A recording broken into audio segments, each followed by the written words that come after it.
Gemara. Okay, good tidbit, right? Okay, let's see. 67a, Samach Zayin, Amud Aleph, Amar Abaye. Okay, so this is a bit of an involved Gemara, but we're trying to figure out how we know that when the entire congregation is tamei mace, when the entire congregation is impure from coming into contact with a deceased, with the dead, then they are able to still bring the Karban Pesach on the 14th of Nisan. Okay, so again, there's going to be two things that are happening at the same time. One is when individuals become tamei, for whatever reason they become tamei, they end up having Pesach Sheni. Okay, the next month they bring the Karban Pesach. But if the majority of the congregation is tamei mace, let's say there was a big war and everyone is fighting, the soldiers are all fighting, etc. And so the majority of and they're coming into contact with corpses, so the majority of the congregation is tamei, they are going to be able to bring the Karban Pesach on the 14th of Nisan, even though they're all tamei. And the Gemara is trying to find a source. So Reish Lakish tried to bring a source from the fact that the pasuk sends out the different. It talks about the people who have to be sent out from the different camps. We're going to get into more detail about the fact that certainly when the Jewish people were in the Midbar, there were three camps. There is the place where the Mishkan is, that's at the center, okay? That's the Machne Shechina, okay? And then there is the Machne Leviah. The Levium were around that place, that's another level of sanctity. And then there is the Machne Yisrael all around that is the third camp. And the Torah says that the Mitzorah, the Tamei Mace, the person who comes to contact with the dead, and Azav, all those people have to be sent out of the camps. And so Reish Lakish wanted to say, the fact that it specifies all of them, it could have just said that the person who comes to contact with the dead has to be sent out of the camp. Why does it specify all of them? To teach me that they're, right, because once I said mace, once I said someone who's coming into contact with the dead, it has to be sent out. That is the least stringent of the tumas, and therefore I'd be able to infer the others. The fact that it specifies all of them teaches me that there's going to be a scenario where I separate between them.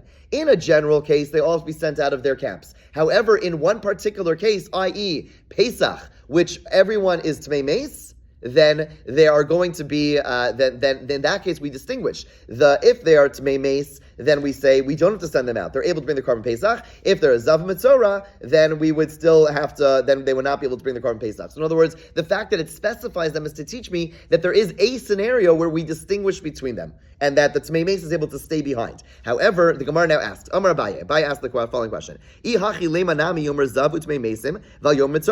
the pasuk just say that the person who is a Zav and the person who is a Tamei Mace should be sent out of the camp. And there's no need to say Mitzorah. Vani Omer, because I would say, Zav mishtaleach Mitzorah l'kol shekain. If I have to say that the Zav is sent out, then the Mitzorah, which is much more stringent, for sure would be sent out. So why are they all mentioned? Ella shemitzo, Ella yesh l'chasha, must be you would make the following, the same type of inference, which as we're about to see is an incorrect inference. Ella, you would say, yesh l'chashash Mitzorah mishtachin. There's a time when Mitzoraim are sent out of the temple courtyard. Vein zav tmei meis mishtachin. Okay, and the Zav and those who are contaminated the corpse tuma are not sent out of that first camp. Ve'ezeh, and which offering is this? When is this so? That not only is the Tamei Mace, but also the Zav are not going to be sent out of the temple courtyard. Okay, Zeh Pesach B'Tzuma. It's the Pesach offering that is brought when the majority of the congregation is a state of Tumah, and now we're saying it's both going to be Zav and Corpse Tumah. In other words, using the same logic, Reish Lakish, it was going to imply that not only is it so when the majority of the congregation is Tamei Mace, contaminated by the dead, but even in a situation where the majority of the congregation is Tamei from being a Zav, it's the same going to be the same halacha. And we know that that's not the halacha. We know that when there's a Zav, when the majority of the congregation are Zavin, we do not push off, we do not let them do the Karban Pesach, as we're about to prove. Okay, so Gemara is saying, maybe, your question is maybe not such a good question. Maybe that is the halacha, that it's true, that if the Zavim are, if the majority of the congregation is Tmei Zava, if they are all Zavin, then we are going to allow them to bring the Karban Pesach at the right time. That's not, but it can't be, because we learned in the Mishnah, Pesach haba b'tzuma, okay, if a Pesach offering is brought when the congregation is in the state of Tumah, lo yochlu mimenu Zavim v'zavos nidos that a zava, okay, a nida or a woman after childbirth cannot eat it. Okay, but if they did eat it, they are exempt. But the point is, you see very clearly that there is no exemption even when the entire congregation is tamei, right? And we're bringing a special Karban Pesach, still a zav is not able to eat it. So you see very clearly, Reish Lakish's whole rationale of, the pasuk divided them, and therefore to teach me that there's a situation where the Tamei Mace is going to be allowed to bring the Karban Pesach, is able to stay in the Machane Shechina in the middle, in the middle by the base of English, therefore able to bring the Karban. But that should imply that a zav's also be able to bring the Karban Pesach, and we see from here that's not the halacha. Well, her whole point was people were telling me, so why are we bringing in the Zav? We're pointing out that the whole source of we're trying to find the source. How do we know a Tamei Mace is going to be given an exemption that if they're fine? So we say so Rish Lakish wants to say it's from the pasuk that distinguishes between, says that when that the Zav, Mitzora, and its Tamei Mace have to be sent out of the middle, the temple courtyard, right? The Azara, right? So why does it separate them? It could have just said one and not say the others. So the fact that it separates them teach me there's one case where they are different. What's that case? Where the Tamei Mace is able to stay behind and they are sent out. When is that? Karban Pesach. Okay, if the majority is Tamei, that's the time the person is able to stay behind. But ask Abai, wait a second, but you still, based on your rationale, that should also imply that the Zav is also able to stay back. Because really could have just said two examples, and it would have been able to infer Mitzora. The fact that it says all three implies the Zav also, but that's also not true. So your whole source must be wrong. So let's go back. Really, we're learning from the first pasuk, which says, Ish, Ish. Okay, the pasuk said again, each, a person. Let's just get the pasuk. Okay. Ish ish ki yatem l'nefesh. Just want to write out the pasuk just so you have it in front of you. Ish ish. What? Yeah. Ki yatem l'nefesh. Okay. So again, this means that a person who is tamei to a soul, this person has. This is talking about Pesach Sheni. Okay. This is talking about Pesach number 2. I don't know if you read anything I'm writing. Okay. Bottom line is, what do we see from here? So, Elam Rabbi Om Mikra Kama. Go back to the first pasuk. Im Kain. So now we analyze the first pasuk. Im Kain Ichtav Rachwana Ish Ish Ki Tamei. So the pasuk could have just said a person who becomes tamei. Lenefesh Lamali. Why does it say to a soul? So v'chitema hai lenefesh lachida. So you want to say that the reason it tells us this halacha, why the reason it says the word lenefesh, that word over there at the end to say person becomes tamei to a soul, is to teach me hatmei meis who dinid chalafesach sheni aval shar tmei lo. Right. So meaning the simple understanding of why does it say ish ish kia tamei lenefesh? You would say this pasuk is talking about Pesach Sheni. Right. So the simple understanding is a person becomes tamei to a corpse, implying that only a corpse tuma gets pushed off to Pesach Sheni. That's the simple read. Tmei nefesh. But that's not true. That's not tiny. We learned in the Brisa. You would have thought, based on the simple read of the pasuk, that it's only people who are contaminated with corpse tuma or who are distant. Those are the ones who get the Pesach Sheni. Zav and Mitzram v'alei nidos minayin. How do you know that if someone was a zav, or they were mitzora, or they were nizo, or cohabited with the nida, that they would also be able to bring a second carbon Pesach? Tamalomar ish ish. We learn from the words ish ish to teach me that it is not. So we learn from here that everyone, any tuma gets Pesach Sheni. Again, this whole section is talking about Pesach Sheni. And we learn from Ish Ish that any tuma gets Pesach Sheni. So that if that's the case, why does it specify someone who's coming tamei to a soul? Because it's not true. It's saying, now we're saying Ish Ish teach me anyone who's tamei for any reason, whether it's because of a death or not, that person could bring a Pesach Sheni. So why do I say lenefesh? So now we say like this. So lenefesh l'chaz b'chavar lamali ela hachikamar. This is the way to read it. Ish nidcha l'pesach sheni v'ntzibur nidcha l'pesach sheni elav de'betzuma. A person, gets a tamei individual gets pushed off to Pesach Sheni, but a tamei congregation does not get pushed off to Pesach Sheni. Elav de'betzuma. Rather, they do it in a state of tuma. Okay, so basically it's like this. Ish ish ki yatem l'nefesh, implying an individual who is tamei, they get Pesach Sheni. But when a congregation is tamei, they get to do Pesach Rishon. They get to do it on the 14th of Nisan, right? This pasuk is specifying an individual. Okay, and v'chi avdi tzover b'tuma. And when the congregation makes it in a state of tuma, it's tmei mace. It's only talking about a tmei mace. Aval shar tuma lo avdi, but not by other tumos. In other words, like this. Again. This pasuk also is talking about Pesach Sheni, and it's telling me that every person who's tamei gets to do Pesach Sheni.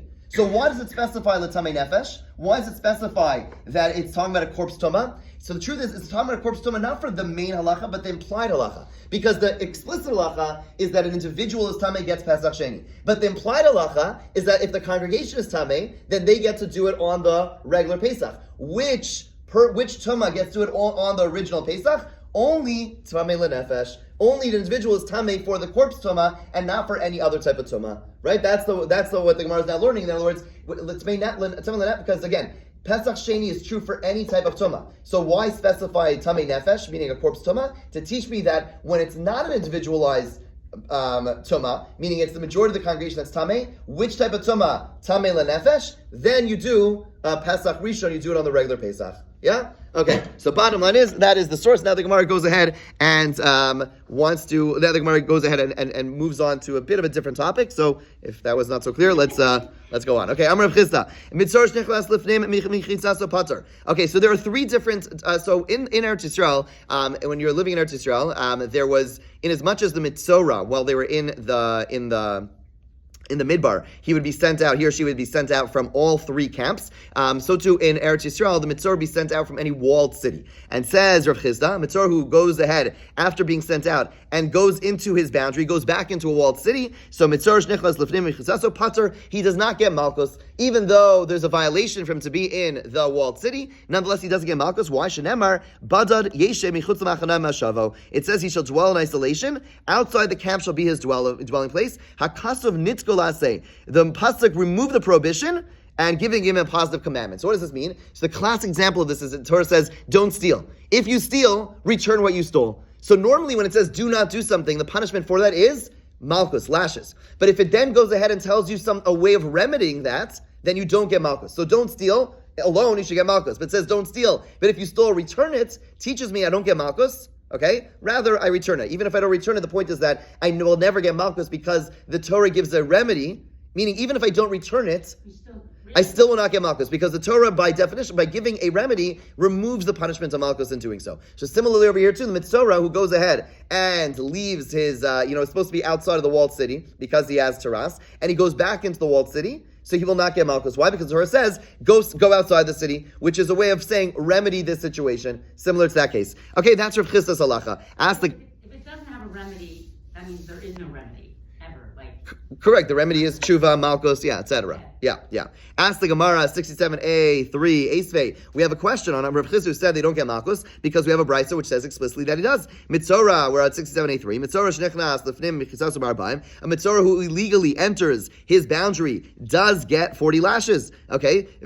So you see very clearly in the opening line, we're going to keep on reading the brisa, but the point is the opening line is already a contradiction. He said a Mitzorah does not get malchus for going inside, going out of where he's supposed to be. But here it says explicitly that he does. Okay, further, the brisa continues and says the rest of the brisa is not relevant to our discussion, but we're still gonna learn it. Zavin v'zavo shnichus lefnim mechitzasam barbaim. Similarly, a zav or a zava who is not supposed to be in the Levi's camp. Okay, the second camp, they do get punished with malchus.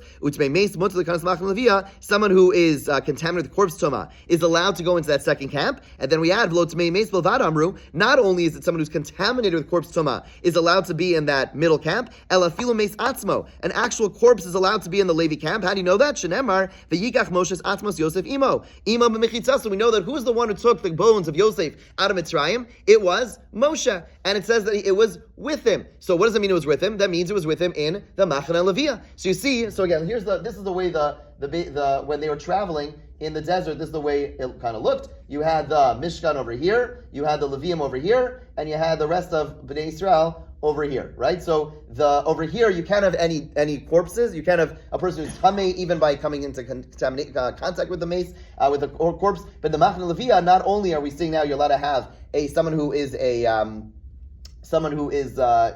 contaminated with someone who's dead, but also a corpse itself is allowed to be here because the bones of Yosef are here. In this camp, you can't have someone who is a zav. They're allowed to be here with the rest of Israel. And in this one, you can't have Mitzorah. Mitzorah has to be outside all of them. Okay? Fine. Says the Gemara further. Where was Moshe then? He was with the bones.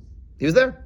So he wasn't in the... No, he's allowed to be... you're saying how could he go into the Mishkan? Right. Eventually he gives it away. Good question. Okay, but a longer discussion, but eventually he gives it away to others who carry the bones of Yosef. But at least initially, he is in the Machane Levia with those bones. Okay, so the Gemara asks, let's go back to the question. Chisda said, a Mitzorah goes out of... who's in the wrong place. He goes into his... into this place where he's not supposed to be, he doesn't get malchus. But this brisa just said that he goes into this place, he does get malchus. It's a contradiction. The Gemara says, no problem. Tanaihi, it's machlokes tanaim. Ditanu sana brisa, badad yeshev. The pasuk says about the Mitzorah that he sits alone. Okay, levado yeshev, he must dwell entirely alone. What does that mean? Then no one else, no other tumas are supposed to be with him. Okay, so bottom line is, we know the Mitzorah is completely on his own, and from that pasuk we learn, levado yeshev. The simple meaning of the pasuk is that the Mitzorah sits by him or herself. We're saying, no, the deeper meaning is that the Mitzorahs sit away from other tumas. In other words, the Mitzorah Tumah is alone, meaning the Mitzorahs stay over here. Mitzoras are away from everyone else. No other tumas are with them. Says the Gemara further,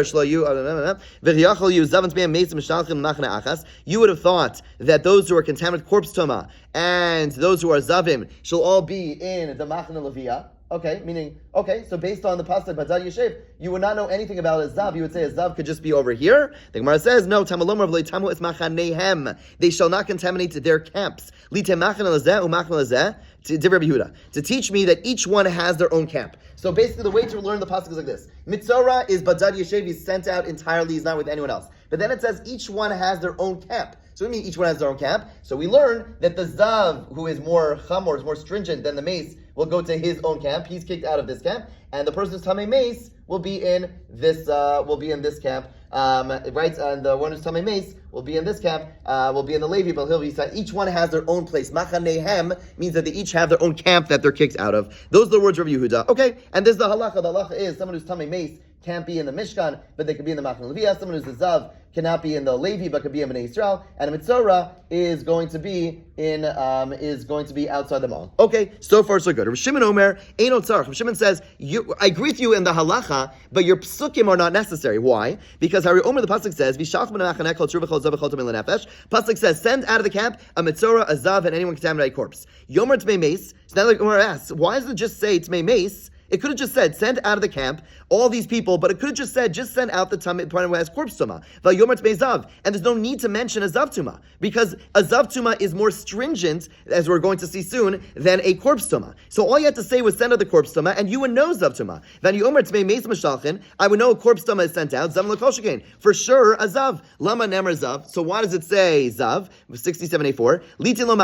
To say that the zav has its own camp. In other words, had it just said tmei mace, I would have just said that it's Tmei Mace and a Zav have the same halacha, that they both cannot be in the middle camp, but they could both be in the Levi camp. The fact that it mentions them each explicitly is teach me that a Zav is more stringent, and then he goes to the next camp, meaning the Zav cannot be in the Machna Leviyah. The Omer Zav, now the Gemara continues. It could have just said Zav, Vayomer Tzor, not say Mitzor, and the Omer Zav Mishtalchin, Mitzoran L'Kol Shkein. Had it just said Zav and not Mitzora, I would say that Mitzoran are also included. Lama Nemer L'Mitzora, why does it have to specify Mitzora explicitly? Litin L'Machna Shlishis, to teach me that the Mitzora gets its own camp, it's kicked out of the third camp, meaning we learn already from the pasuk of sending them out that the Mitzora is over here. Wait a second, if that's the case, Shomer Badad Yeshev, what's it doing? Once I have the Mitzora should be alone, what's it teaching me? Hakasam Nitzklas say, the pasuk is teaching me that it is that there's a remedy, meaning Badad Yeshev, like Rav Chisda taught us, is teach me that there is no Malkus, that the Mitzora, because he has this way of rectifying his prohibition, there is no Malkus, and that's what the pasuk is coming to teach me, and therefore there's no question of Rav Chisda from that earlier brisa, because clearly Rav Chisda is going like this second opinion, with the opinion of Rav Shimon, and therefore there is no question. Let's go a tiny bit further. My chumrei dezami to my mace. What is the stringency? The assumption of this brisa was that a zav is more stringent than a corpse tuma. What's the stringency of a zav over a corpse tuma? Shkein tuma yotza alami gufo, because the tuma goes out of the zav from his own body. Okay, meaning the zav gets tummy from within, from their own body, whereas a mace gets tummy from somewhere else. Adrab, the Gemara says, wait a second. On the contrary, it's mace chamor. You could say the corpse tuma is more tummy. Shekain ton azash shvi, because a corpse tuma, the only way to rectify it is sprinkling on the third and seventh day, whereas a zav does not need that. So amar kra tame. You're right. The pasuk says no. The pasuk could have just said someone who's tame. Vichol tame, by saying anyone who's tame, the ramas tame sheretz comes to include someone who has tuma of a sheretz. The zav chamor. Okay, and a sheretz does not have sprinkling on day 3 and 7. Okay, v'zav chamor t'mei sheretz, and therefore clearly a zav is more chamor than t'mei sheretz, and therefore you could learn zav from had it only said mace, you would already be able to learn zav. Ask the Gemara, my chumrei, what's the stringency, kida amran, what's the stringency of zav over sheretz? Because zav comes from itself, sheretz comes from the outside. Adraba, sheretz chamor shekain mitzameh ones.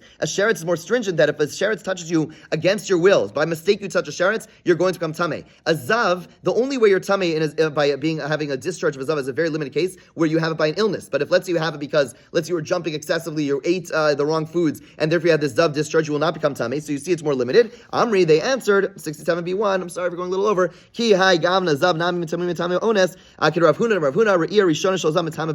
The truth is like this: a zav, when it comes to the tuma of a zav on the first day. Okay, so when let's like this. We're learning now. Once the Torah says sheretz, I would already learned zav because zav is more chamer than sheretz. How long is a person comes into contact with sheretz? How long are you tameh?